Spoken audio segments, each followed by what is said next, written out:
you of the days to come, because they will not be easy. There are people among us today who might not be with us next year at this conference. And this is the reality. Because the liberation struggle requires sacrifice, and I know everyone here is prepared to make that sacrifice.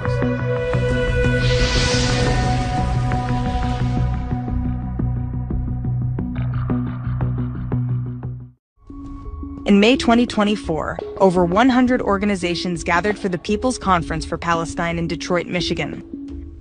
More than 3,000 activists were in attendance. Speakers celebrated the October 7th massacre, called for resistance against the West, and mapped out a vision for the destruction of America from within. The Palestinians who came to the United States understood their role immediately upon arrival. We, the movement for Palestine in North America and across the world, are here to fight until victory. This violent movement has been growing for decades. It's made up of groups including Within Our Lifetime, Students for Justice in Palestine, the Palestinian Youth Movement, and many others. After the October 7th attacks, anti-Israel groups in America were emboldened.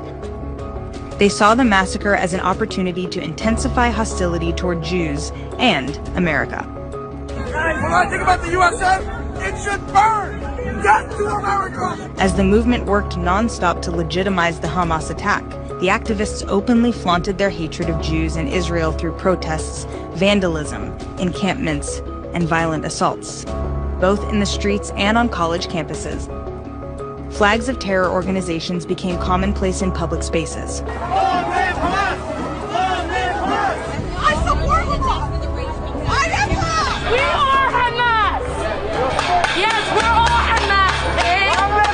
Activists celebrated the brutality of the October 7th massacre, drawing inspiration from the barbaric acts of terrorism. It was exhilarating! It was energetic! Glory to our martyrs, our heroes who made the ultimate sacrifice. I salute Hamas. A job well done. On October 7th, Hamas declared war on Israel. On October 8th, their supporters declared war on America.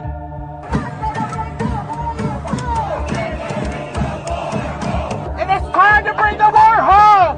It is time to smash this empire! The goal of the movement is not just to destroy Israel. Their primary target is the U.S.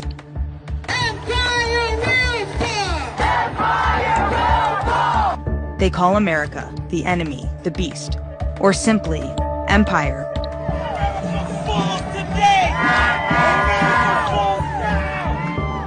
We're in the belly of the beast.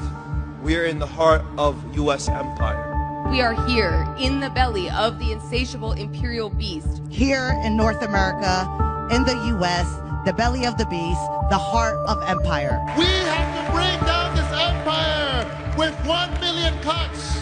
We will be hitting empire where it hurts most. Bring empire to its knees.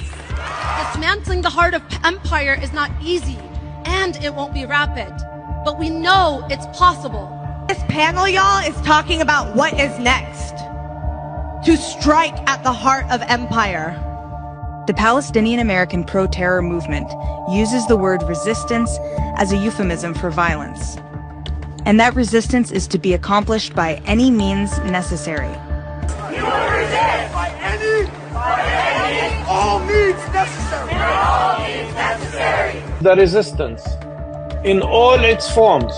Resistance, including armed resistance. Normalized armed struggle. They are not terrorists, they are freedom fighters. Our noble, steadfast resistance. Conference speakers outlined their strategy for bringing the war home. I believe our fundamental role is to generate political and social crisis within the American ruling class. Mass mobilizations is the primary tactic. Street shutdowns, bridge and train shutdowns, airport caravans and shutdowns, encampments, building takeovers, targeting of weapons manufacturers, shutting down events. We will be here in the streets, on our campuses, in our classrooms, in our workplaces every day. We have made the situation untenable for the empire's ruling classes and the political establishment. They have created a disruptive movement made up of students and faculty, turning young minds into anti-American extremists. Our movement has helped transform students into revolutionaries. Iran, Hezbollah, Hamas, and other factions that fight American hegemony in the region. People who are 18 and 19 years old on campuses truly understand these ideas now. Protesters target cultural and historical landmarks, seeking to destabilize the foundations of American society.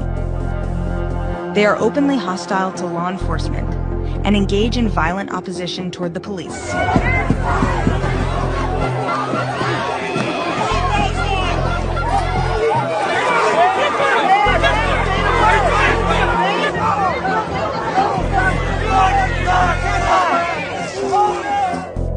The influence of these organizations isn't limited to universities and public spaces.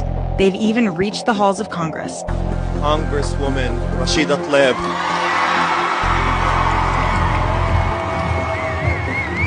We're gonna move Congress, and we're gonna move the White House. We're not going anywhere. Free, free Palestine! The influence of these violent groups is growing, and they are working towards their goal of dismantling America. Our struggle is a long struggle, and one that stands on the shoulders of thousands of martyrs and thousands of fighters who have committed and who are committing their lives to lay the ground for the revolution we see ahead of us today.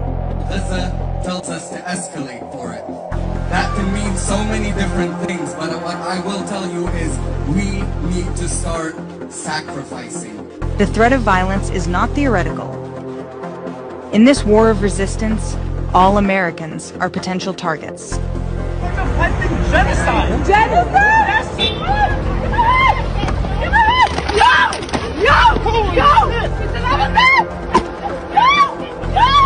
These organizations are determined to achieve their revolution, whatever the cost, by any means necessary. Resistance, by any means necessary. If the enemy refuses to die, it must be killed. There is only one solution! The Palestinian diaspora in North America has committed its martyrs for this cause. Students have brought the war home. It is either victory or death. Either victory or death. They're losing their ability to control us. And this means that now the gloves are off, and quite frankly, anything is possible.